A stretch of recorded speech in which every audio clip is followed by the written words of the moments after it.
I bought these 4-inch Irwin Vise Grips recently, and I really love the idea of these mini tools. So got a couple little ones for comparison here. I'm not going to talk about the Knipex today. I do want to get a hold of the 4-inch plier wrench as well before I really break them down. But my first impressions of these Irwin Vise Grips is that, like, first of all, the actual construction of this overall is very satisfying in terms of its feel and its size.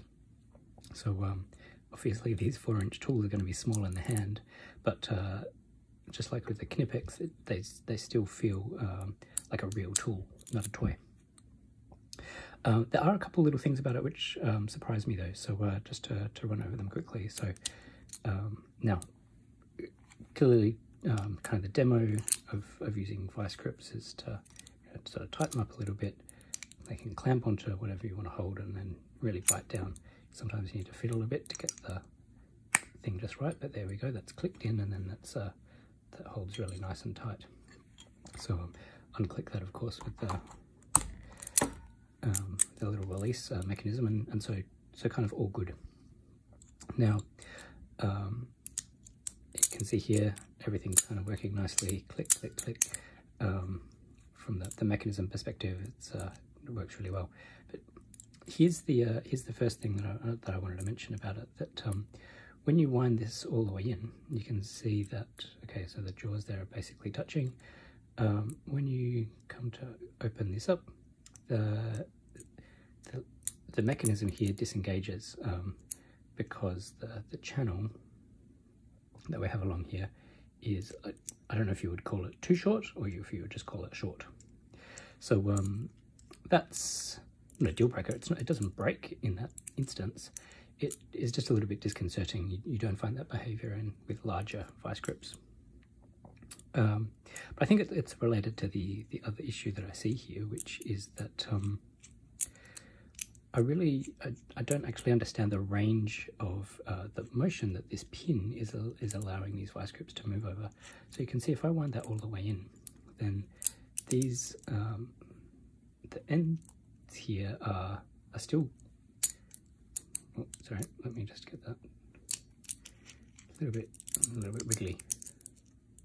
So the handles out here are very, very wide. This is not a comfortable way to hold the grips, and in terms of the tool is not really intended to work correctly at that sort of level. So it seems to me like, for a start, that pin is a little bit too long.